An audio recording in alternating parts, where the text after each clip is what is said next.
Hey guys, आपका स्वागत है टारगेट सरकारी नौकरी चैनल पर। मैं हर्षद अली। आज के इस वीडियो में हम डिस्कस करेंगे यूपी टेट 2021 की परीक्षा के लिए प्राइमरी लेवल का मॉडल पेपर 1। इस मॉडल पेपर के जितने भी प्रश्न हैं उनको हम व्याख्या सहित डिस्कस करेंगे। वीडियो को आप लोग लाइक कर दीजिए और चलते हैं हम अपने पहले प्रश्न की ओर। आज का सवाल नंबर पहला है, वन्य जीव संरक्षण अधिनियम कब पारित किया गया था? वाइल्ड लाइफ कंजर्वेशन एक्ट किस वर्ष पारित किया गया था? वन्य जीव संरक्षण अधिनियम पारित किया गया था वर्ष 1972 में। इसके अलावा पर्यावरण से संबंधित जो अधिनियम पूछे जाते हैं वो भी देख लीजिए। तो पर्यावरण से संबंधित जो अधिनियम बने हुए हैं हमारे देश में, जैसे वन्य जीव संरक्षण अधिनियम वर्ष 1972 में आया था, वाइल्ड लाइफ प्रोटेक्शन एक्ट वर्ष 1972। ये प्रश्न कई बार आपकी परीक्षाओं में पूछा हुआ है। जल प्रदूषण निवारण एवं नियंत्रण अधिनियम 1974 में, ठीक 2 साल के बाद आया था इसके। अगला देखिए, वन संरक्षण अधिनियम वर्ष 1980 में आया था। वायु प्रदूषण निवारण एवं नियंत्रण अधिनियम वर्ष 1981 में पारित किया गया था। और पर्यावरण संरक्षण अधिनियम बहुत इंपॉर्टेंट है, कई बार पूछा हुआ है, वर्ष 1986 में इसको लागू किया गया था। तो ये 5 अधिनियम है, इनमें से एक हर साल आपसे इनमें से कोई सा एक पूछ लिया जाता है। चलिए अगले सवाल पर चलते हैं। सवाल नंबर आज का 2 क्या है? वायुमंडल का प्रमुख स्तर वो बताइए आप जो पृथ्वी तल के सबसे नज़दीक है। वायुमंडल की लेयर्स हम जानते हैं, जो वायुमंडल की परतें हैं उनमें सबसे पहली परत को ही पृथ्वी तल के सबसे नज़दीक कहा जाता है। देख लेते हैं इसको मैप पर, एक डायग्राम पर।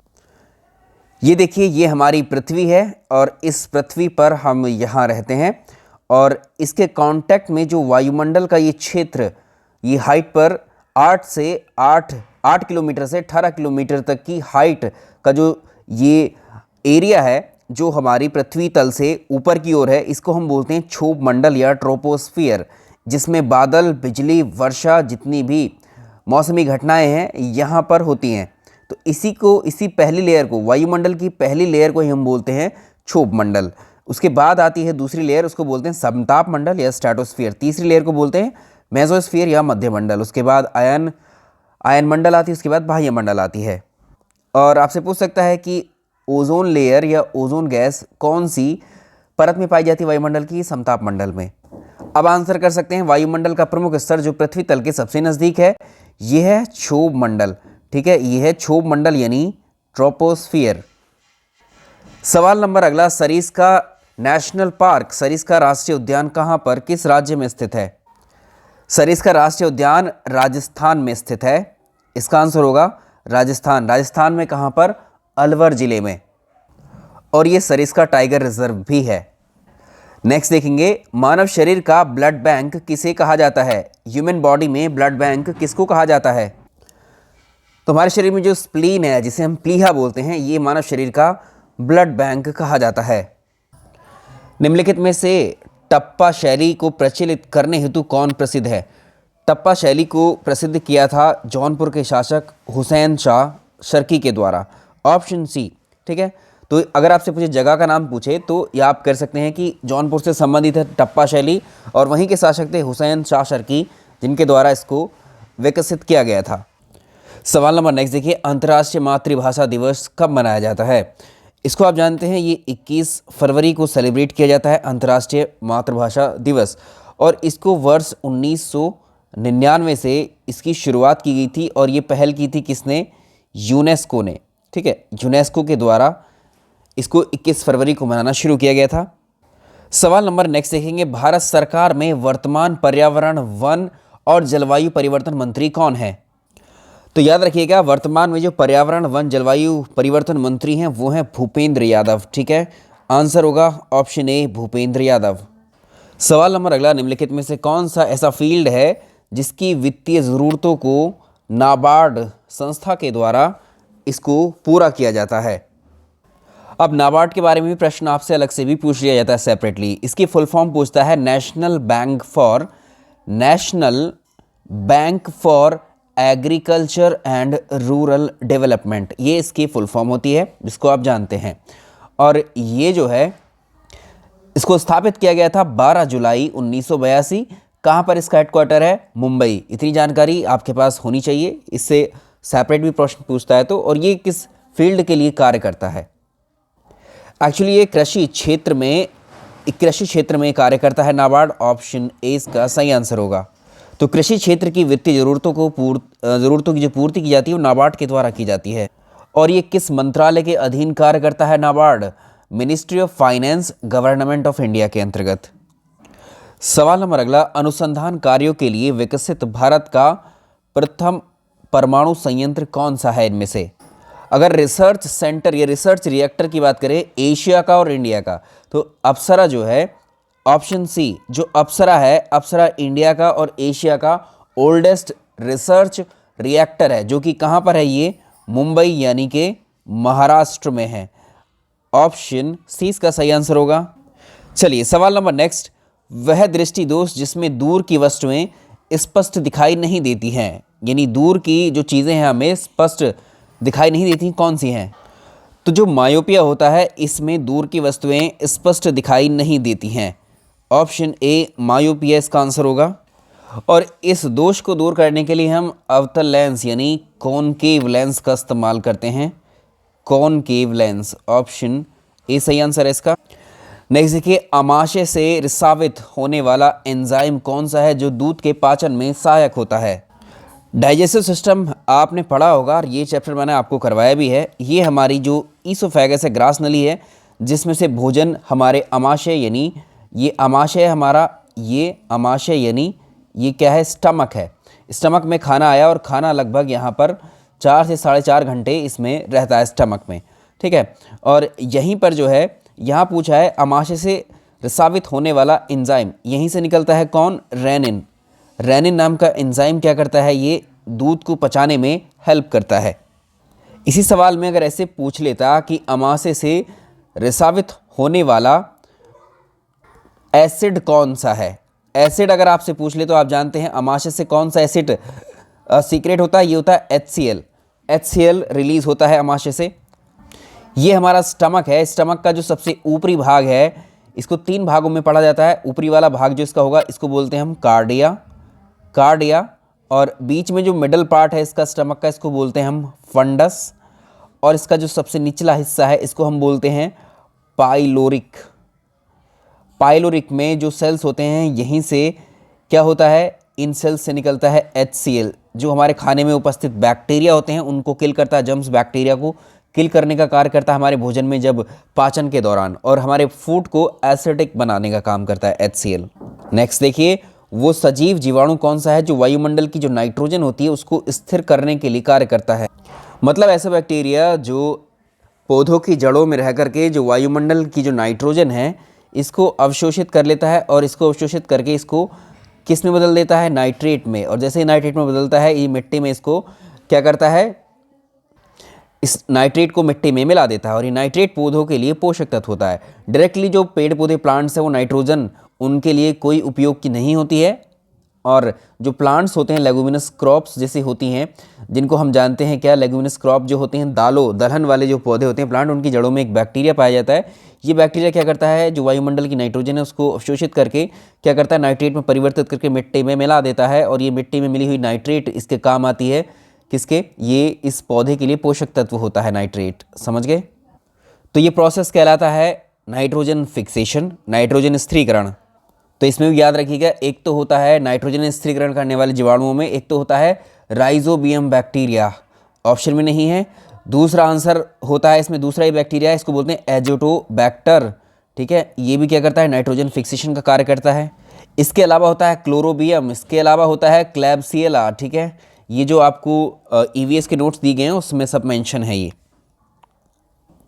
संघ लोक सेवा आयोग, इसको आप जानते हैं UPSC, union public service commission के अध्यक्ष जो चेयरमैन है इसकी नियुक्ति कौन करता है? सबसे पहले संघ लोक सेवा आयोग का आर्टिकल आपसे पूछ लेता है, तो इसका आर्टिकल आपको याद होगा, आर्टिकल अनुच्छेद 315 में जिक्र किया गया UPSC का। और इसके अध्यक्ष की जो नियुक्ति की जाती है वो भारत के राष्ट्रपति के द्वारा की जाती है।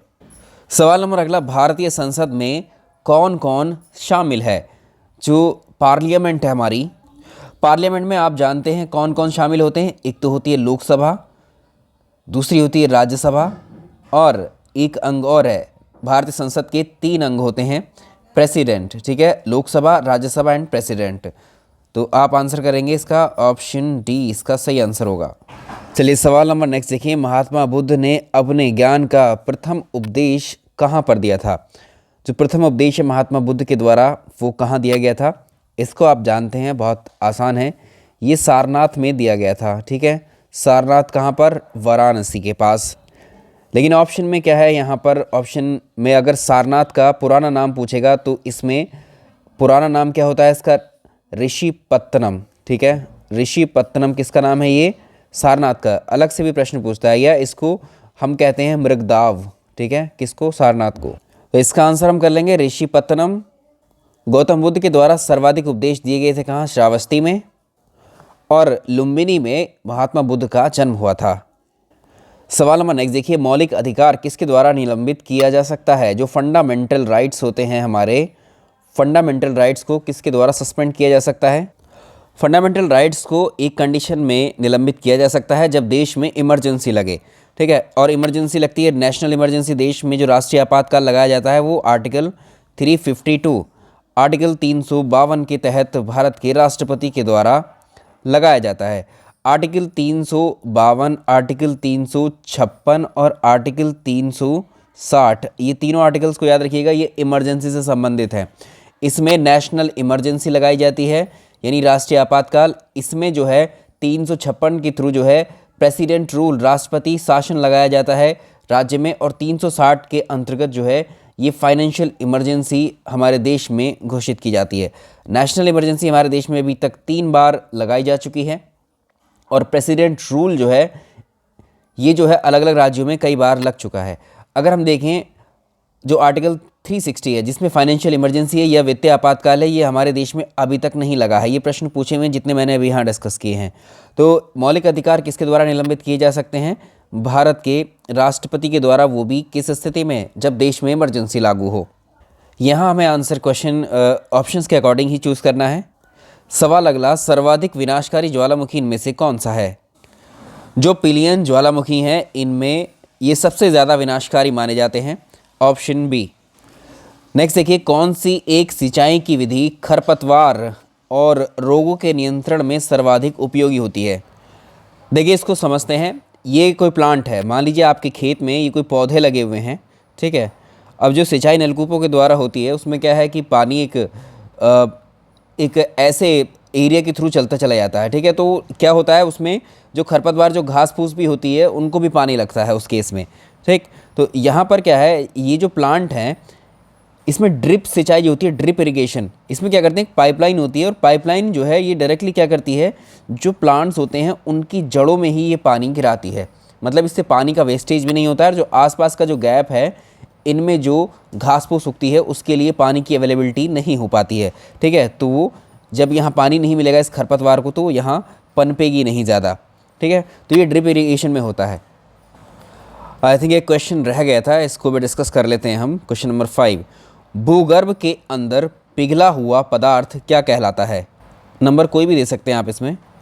देखो जो हमारी पृथ्वी है, सवाल पूछा हुआ है आपसे, जो हमारी पृथ्वी है उसकी सबसे बाहरी लेयर उसको बोलते हैं हम भूपर्पटी, या इसको बोलते हैं क्रस्ट। क्रस्ट के बाद जो बीच की लेयर है पृथ्वी की, इसको हम बोलते हैं मेंटल। और सबसे अंदरूनी जो लेयर है पृथ्वी की उसको बोलते हैं हम कोर, ठीक है। तो इस कोर में जो है क्या होते हैं, जो चट्टानें होती हैं, चट्टानें द्रव के रूप में, एक्चुअली ये पिघली हुई होती हैं, इसके अंदर पिघला हुए स्वरूप में पाई जाती हैं इस कोर के अंदर। तो ये पिघले हुए तरल पदार्थ जो चट्टानें हैं इस पृथ्वी के अंदर, इसको हम बोलेंगे मैग्मा, ये कहलाएगा मैग्मा। लेकिन जब कभी आपने देखा ज्वालामुखी क्रियाएं होती हैं तो यही मैग्मा पृथ्वी की सतह से या पृथ्वी के इस कोर से कहाँ पहुँचता है, पृथ्वी की सतह पर, जिसे हम ज्वालामुखी उद्गार जानते हैं। तो ये जो मैग्मा जब बाहर आ जाता है इसको कहा जाता है लावा, ठीक है, इसको कहा जाता है लावा। ऑप्शन ए इसका सही आंसर कर लेंगे। और उस लावे से निर्मित होने वाली चट्टानें जो बनती हैं वो आग्नेय शैल होती हैं, आग्नेय चट्टानें। सवाल नंबर अगला, सर्वाधिक जैव विविधता इनमें से किन जगहों पर पाई जाती है? जो साइलेंट वैली है शांत घाटी में पाई जाती है सर्वाधिक जैव विविधता। कहाँ पर है? केरल में। ये पढ़ाया था आपको हमने बायोडाइवर्सिटी में। सवाल नंबर अगला, भारत में जंगली बकरियां कहां पर पाई जाती हैं? तो इसका आंसर होगा क्या? हिमालयी क्षेत्र। ये जो जंगली बकरियां हिमालयी क्षेत्र में पाई जाती हैं। देश में न्यूनतम वन आच्छादित राज्य कौन सा है? अगर किसी स्टेट के एरिया वाइज हम बात करें, उसके एरिया के मुकाबले जो जंगल वाले क्षेत्र हैं वो सबसे न्यूनतम पंजाब के अंदर हैं। ठीक है, पंजाब में है। सवाल अगला, भारत में सबसे कम वर्षा वाला स्थान आपको बताना है कौन सा है? सवाल आपने ज़्यादातर पढ़ा होगा कि भारत में सर्वाधिक वर्षा वाला पूछा जाता है, तो सर्वाधिक वर्षा वाला स्थान जो है वो चेरापूंजी। तो चेरापूंजी को हम आंसर करेंगे। ये सर्वाधिक वर्षा वाला क्षेत्र है, इसको आप जानते हैं। और न्यूनतम पूछा है, सबसे कम वाला है, तो इसमें सबसे कम वर्षा जो प्राप्त करती है वो जगह है लेह। ठीक है, लेह कहाँ पर है? ये लद्दाख में है। लद्दाख में है लेह। ठीक है, इसका आंसर कर लेंगे ऑप्शन बी। सवाल अगला, इंदिरा गांधी नहर का उद्गम स्थल कहाँ पर है? इंदिरा गांधी जो कैनाल है कहाँ पर है? इंदिरा गांधी जो नहर है, जो सतलज नदी और ब्यास नदी, इन दोनों का संगम है कहाँ पर? हरि के नाम की जगह है यहाँ पर, यहीं से निकलती है, यहीं से निकलती है आपकी इंदिरा गांधी नहर। ऑप्शन सी इसका सही आंसर होगा। सवाल नंबर नेक्स्ट देखिए, प्रेरी घास के मैदान के संदर्भ में नीचे दिए कथनों में से कौन से सत्य हैं? अमेरिकी भैंस या बाइसन इस प्रदेश में सर्वाधिक महत्वपूर्ण पशु है। प्रेरी घास के मैदानों में जो बाइसन है ये महत्वपूर्ण पशु हैं, बिल्कुल सही है। ये घास के मैदान पश्चिम में रॉकी पर्वत और पूर्व में ग्रेट लेक्स से घिरे हुए हैं, ये भी सही है। प्रेरी सामान्यतः वृक्षहीन होते हैं जहाँ पर जल उपलब्ध होता है, जैसे शरपत, आल्डर और पोपलर जैसे पेड़ भी उगते हैं। तो ये तीनों स्टेटमेंट इसके सही हैं, या तीनों ऑप्शन सही हैं इसके। सवाल नंबर नेक्स्ट देखेंगे, निम्नलिखित में से कौन से भीतरी ग्रह हैं इनमें से? या इनर प्लैनेट के नाम से पूछता है, इनर प्लैनेट कौन से हैं इसमें, या भीतरी ग्रह कौन कौन से हैं? अगर आप स्टार्टिंग से देखें तो ये है हमारा सन, और सन के बाद में जो ग्रह हैं बुध, शुक्र, पृथ्वी, मंगल। मंगल के बाद में यहाँ पर जो है बहुत सारे पिंड ऐसे हैं जो सूर्य के चारों ओर चक्कर लगाते रहते हैं, तो एक पूरी बेल्ट होती है ये। ठीक है, इसको हम बोलते हैं एस्टेरॉयड बेल्ट, और इसी को हम बोलते हैं क्षुद्र ग्रह की पट्टी। ठीक, तो इससे पहले जितने भी ये प्लैनेट होंगे, ग्रह होंगे, ये क्या कहलाएंगे? ये क्षुद्र ग्रह, ये क्या कहलाएंगे? ये आंतरिक ग्रह या इनर प्लैनेट या भीतरी ग्रह कहलाते हैं। तो सूर्य व क्षुद्र ग्रहों के बीच की जो पट्टी है, इसके बीच में पाए जाने वाले जो भी प्लैनेट हैं वो क्या कहलाएंगे? आंतरिक ग्रह। सवाल नंबर अगला देखिए, अंटार्कटिका महाद्वीप की मुख्य वनस्पति इनमें से कौन सी है? अंटार्कटिका महाद्वीप की हम बात करें तो ये विश्व का 5वां सबसे बड़ा महाद्वीप है, 5th नंबर पे आता है। और इसमें जो वनस्पतियां अगर हम यहाँ देखेंगे तो इसमें मॉस नाम की वनस्पतियां भी पाई जाती हैं, और कुछ लाइकेन्स की भी यहाँ पर उपलब्धता होती है। Option A. नेक्स्ट देखेंगे, भारत में ठंडा रेगिस्तान इनमें से किसको कहा जाता है? जो लद्दाख है इसको कहा जाता है कोल्ड डेजर्ट। ठीक है, कोल्ड डेजर्ट। किसी जगह के फ्लोरा और फोना किसको सूचित करते हैं? देखिए, फ्लोरा जो होते हैं, हमने इसको डिस्कस किया था आपसे, फ्लोरा हम बोलते हैं प्लांट्स को। ठीक है, प्लांट्स को। और जो फोना है, इसको फोना हम बोलते हैं किसको? एनिमल को। फोना किसको बोलते हैं? एनिमल को। तो फ्लोरा क्या हुआ, यहाँ पर पहले फ्लोरा दिया हुआ है, तो ये पेड़ पौधे, और फोना मतलब जंतु। इसका आंसर हो जाएगा ऑप्शन ए। निम्नलिखित में से कौन सर्वाधिक उत्पादक पारिस्थितिकी तंत्र है? मैक्सिमम प्रोड्यूसर जो हैं वो किस पारिस्थितिकी तंत्र में पाए जाते हैं इनमें से? तो याद रखिएगा, उष्ण कटिबंध वर्षावन जो होते हैं ये सर्वाधिक उत्पादक पारिस्थितिकी तंत्र होते हैं। तो चलिए, ये हो गए हमारे पर्यावरण के क्वेश्चन। अब आते हैं इसके अगले सेक्शन पर। इसमें हम डिस्कस करेंगे हिंदी भाषा के क्वेश्चंस को, यानी हिंदी लैंग्वेज में डिस्कस करेंगे। चलिए आगे चलते हैं। निम्नलिखित में से कौन सा वर्ण, ये हिंदी का सेक्शन शुरू हो गया है, निम्नलिखित में से कौन सा वर्ण दीर्घ स्वर नहीं है? देखिए, इसमें स्वरों में एक होते हैं ह्रस्व स्वर। ह्रस्व स्वर आपको पता है 4 होते हैं, आ, ई, उ और री। ये ह्रस्व स्वर हैं, और इनके अलावा जो भी स्वर बचते हैं वो क्या कहलाएंगे? वो दीर्घ स्वर कहलाएंगे। ठीक है, वो दीर्घ आ जाएंगे। तो इसमें आंसर क्या है? निम्न में से कौन सा वर्ण दीर्घ स्वर नहीं है, नहीं बोला है? तो इसमें जो आ है, ठीक है, ये क्या है? ये ह्रस्व स्वर है। बाकी उ, ए, ओ ये क्या है? ये आपके दीर्घ स्वर हैं। चलिए अगला प्रश्न समास पर आधारित है। आजन्म पद में कौन सा समास है? आजन्म मतलब जन्म से लेकर, इसमें होगा अव्ययी भाव।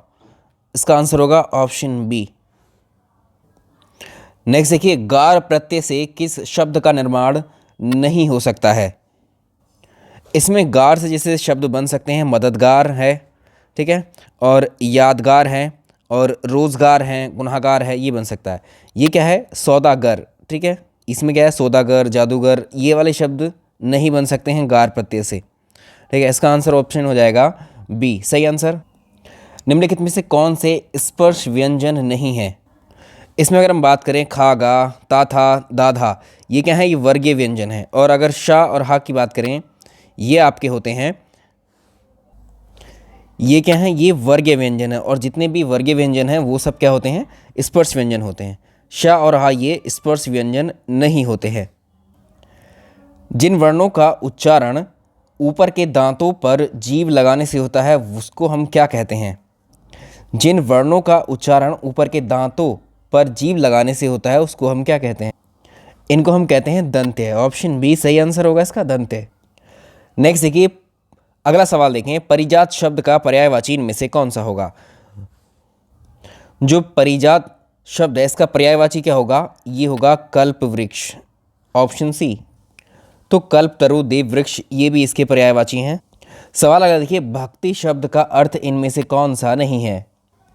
तो भक्ति में श्रद्धा, सेवा, पूजा ये तीनों इसके अर्थ है, लेकिन कविता भक्ति का अर्थ नहीं है, ऑप्शन डी। निम्नलिखित में से कौन सा वाक्य जो है अशुद्ध है आपको बताना है। अब हम पुस्तक पढ़ेंगे, वह अपनी ससुराल गया है, हम अच्छी भाषण दिए थे। तो इसको आप सुनकर ही पता लगा सकते हैं ये अशुद्ध वाक्य है। इसका होगा शुद्ध वाक्य अगर हम देखेंगे, हमने अच्छे भाषण दिए थे। व्याकरण की दृष्टि से कौन सा शब्द यहाँ पर अशुद्ध है आपको बताना है। कृपया, तीव्र, मूर्ख, संवत। संवत को कैसे लिखते हैं? ये अशुद्ध है, गलत है। इसको हम कैसे लिखते हैं? संवत को लिखते हैं इस तरह से, ठीक है, संवत। अगला सवाल देखेंगे। निम्नलिखित शब्दों में से कर्मधारय समास बताना है कौन सा है। कर्मधारय समास में विशेषण और विशेष भाव पाया जाता है। जैसे इसमें एग्जाम्पल देखें हम, तो वही शब्द क्या कहलाएंगे? समास। जैसे एग्जाम्पल के तौर पर काली मिर्च, कैसी है ये मिर्च? काली मिर्च। महात्मा, कैसी आत्मा? महात्मा। यानी विशेषता बताई जा रही है किसके द्वारा? वीरांगना, कैसी आंगना मतलब वीरांगना। तो जैसे नीलांबर है तो इसका मतलब होगा नीला है अंबर, ठीक है, इसका होगा नीला है अंबर। तो इसमें कर्मधारय समास होगा। चलिए अगला प्रश्न देखेंगे। ज्येष्ठ शब्द का विलोम आपको बताना है कौन सा है।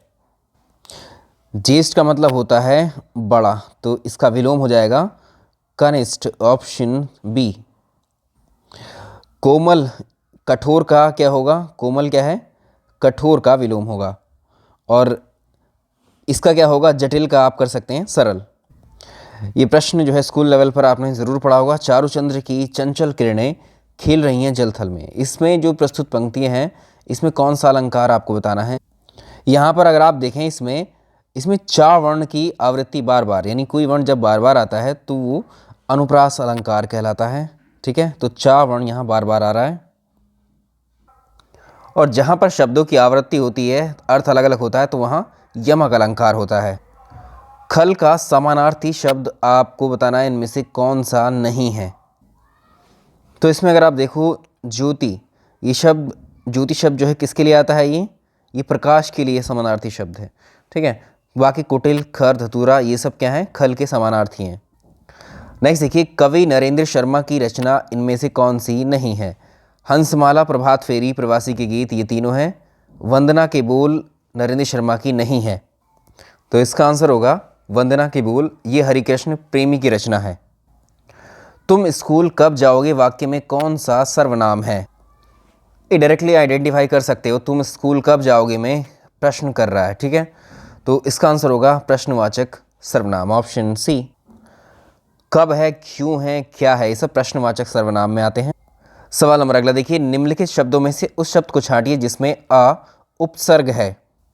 तो इसमें क्या होगा, अहिंसा होगा। कैसे बना है ये, आ प्लस हिंसा, ठीक है।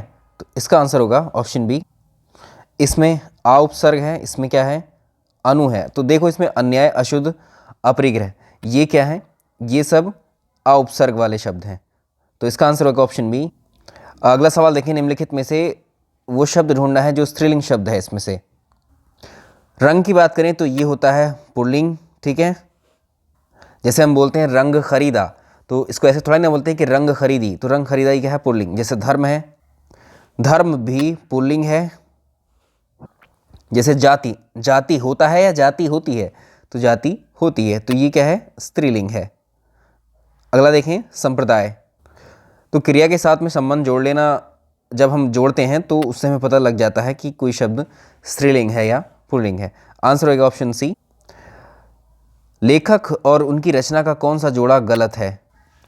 देखिए, रामधारी सिंह दिनकर, ये क्या है, नीम के पत्ते, ये बिल्कुल सही है। सच्चिदानंद हीरानंद वात्स्यन अज्ञे, ये क्या है, सागर मुद्रा, ये भी ठीक है।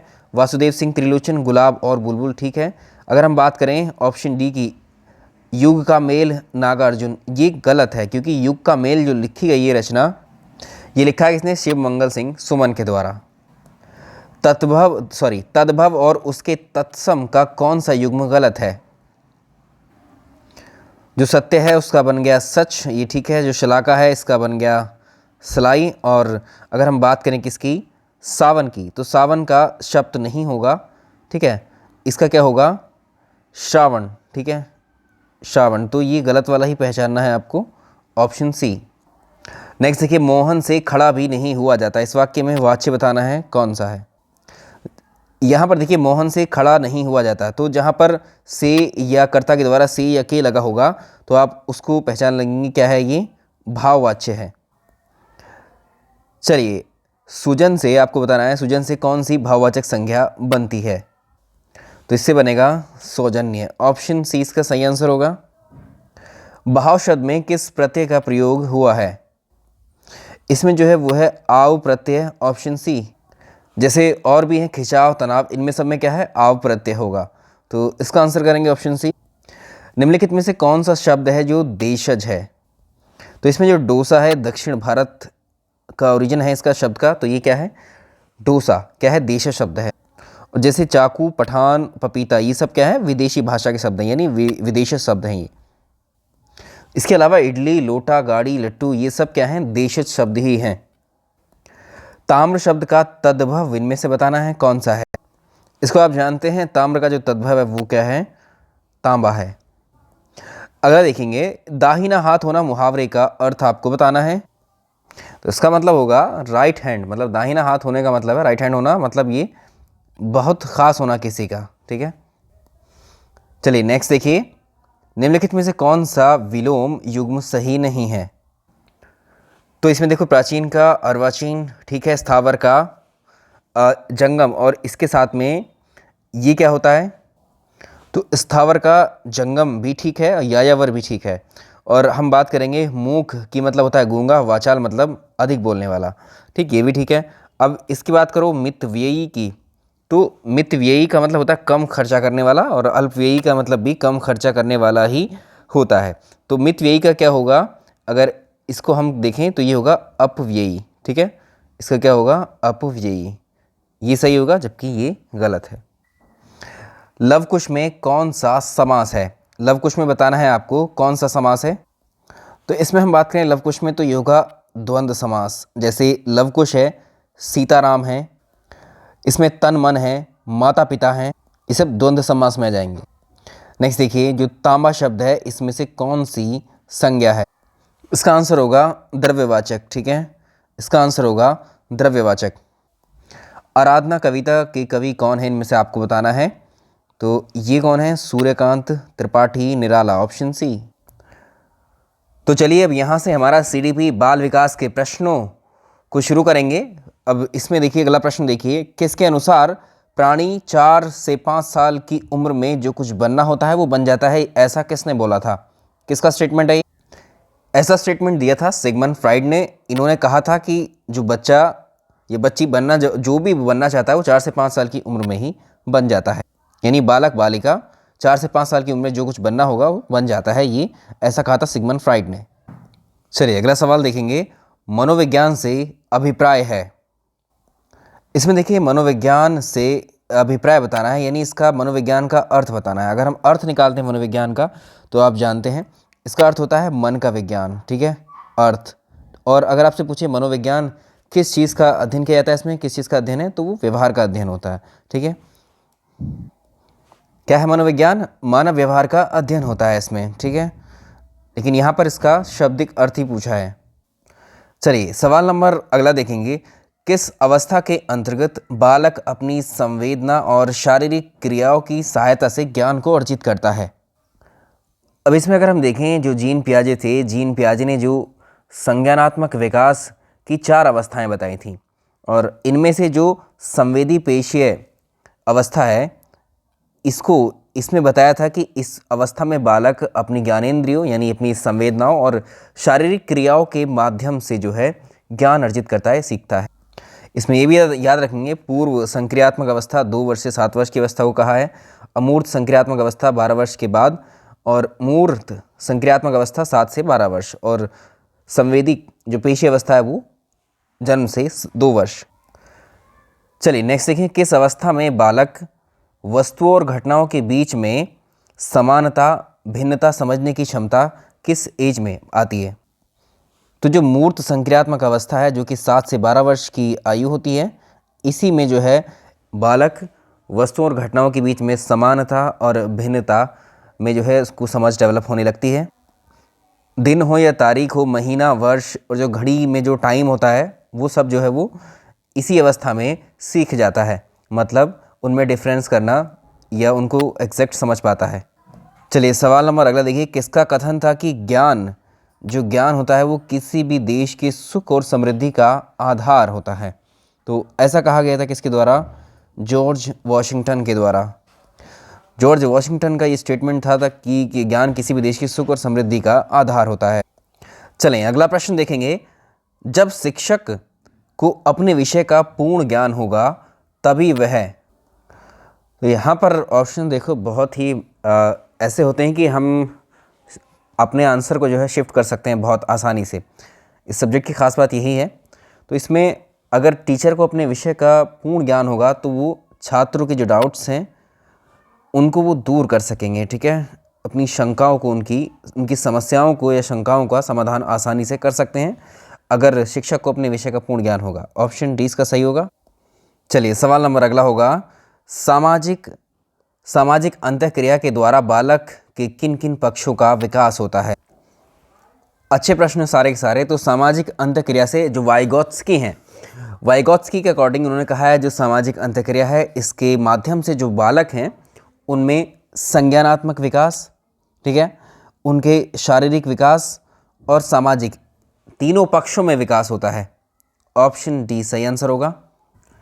सवाल नंबर अगला देखेंगे, संज्ञानात्मक विकास में संगठन और अनुकूलन की क्रिया, संज्ञानात्मक विकास में संगठन और अनुकूलन की प्रक्रिया को किसने प्रपोज किया था?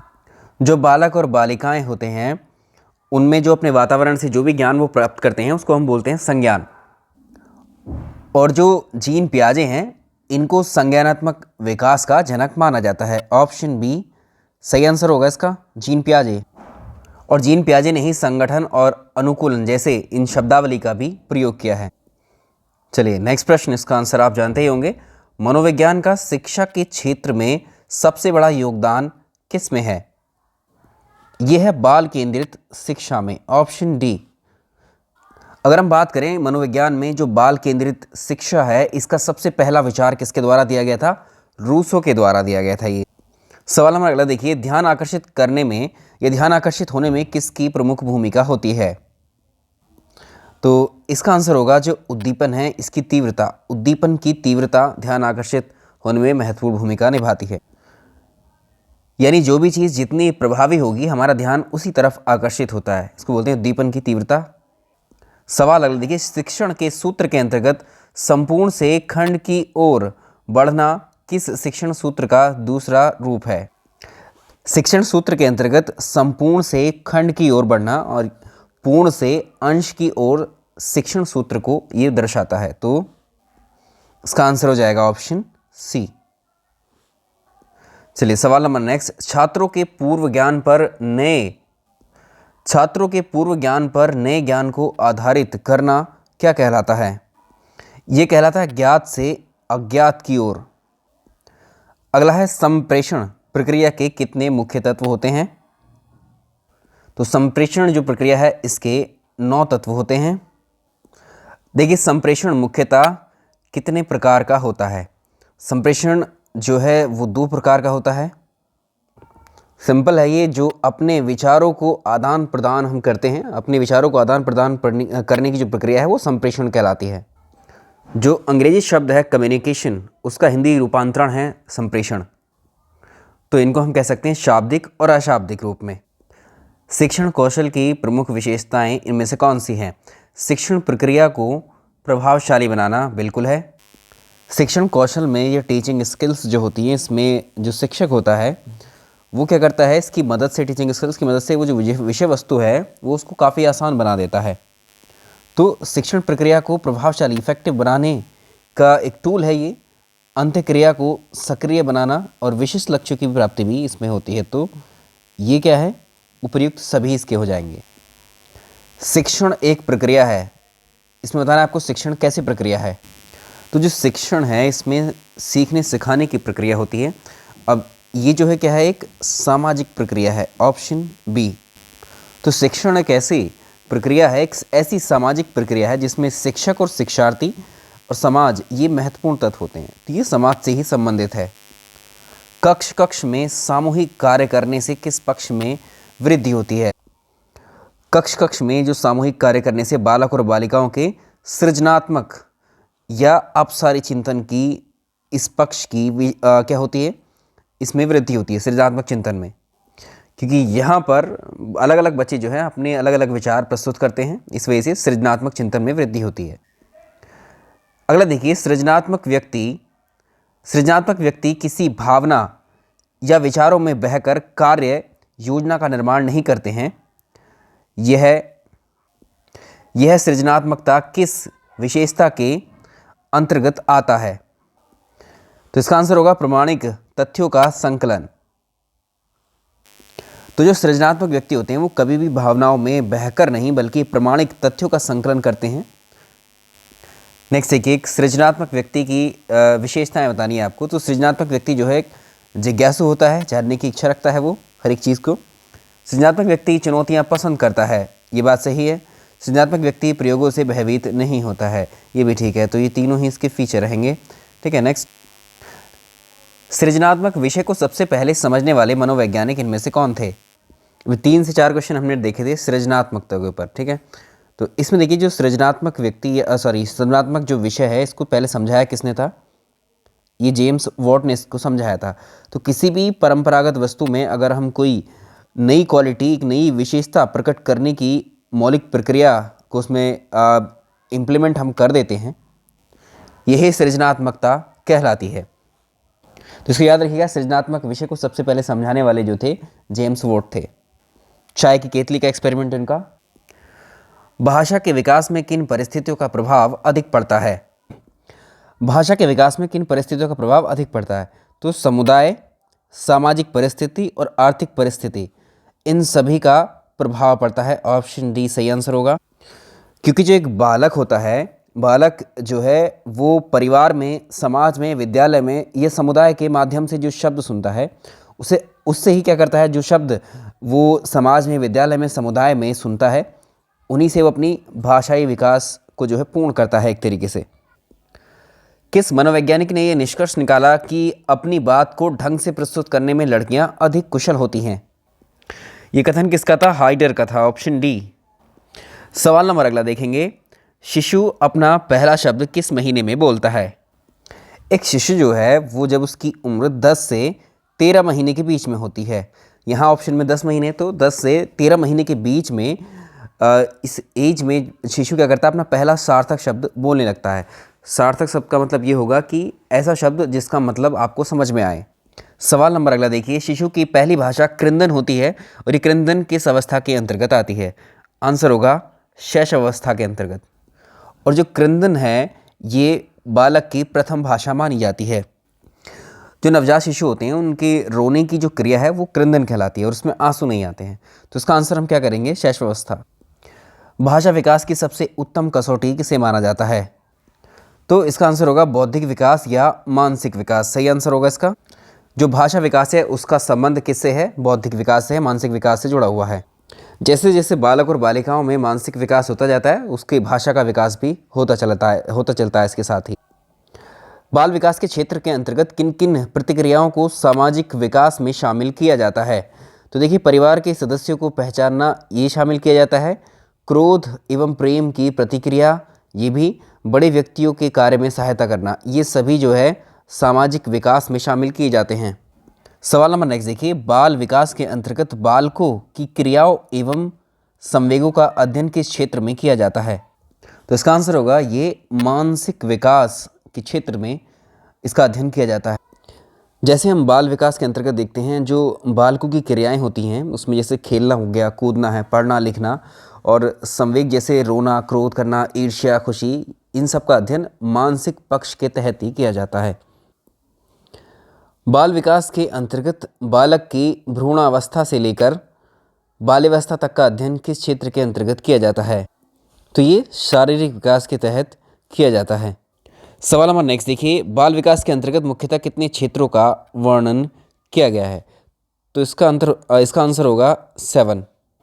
तो इसमें 7 तरह के जो विकास हैं जिसमें शारीरिक विकास, मानसिक विकास, सामाजिक विकास, नैतिक विकास, संवेगात्मक विकास, भाषाई विकास, गत्यात्मक विकास, ये सब कुल मिलाकर के 7 क्षेत्र हैं जिनका वर्णन किया जाता है बाल विकास के अंतर्गत। नेक्स्ट, बाल विकास के प्रमुख उद्देश्य क्या क्या हैं? तो बालक की अंतर्निहित शक्तियों का विकास करना, इसका एक उद्देश्य है। बालक का चहुमुखी विकास करना, इसका एक उद्देश्य है। बालक का शारीरिक मानसिक विकास करना, इसका भी उद्देश्य है। तो ये सारे इसके उद्देश्य हैं। तो इस मॉडल पेपर में हम इतने ही प्रश्नों को डिस्कस करेंगे, ठीक है। तो 90 हमने 3 सब्जेक्ट के हो गए हमारे, CDP, EVS प्लस हिंदी, ये 3 विषय की हमने प्रैक्टिस की है इस मॉडल पेपर में क्वेश्चंस, ठीक है। मैथ्स का हम अलग से मॉडल पेपर आपको ले आएंगे। चलिए, इस वीडियो में इतना ही रखते हैं। वीडियो पसंद आया तो लाइक एंड शेयर ज़रूर कीजिएगा।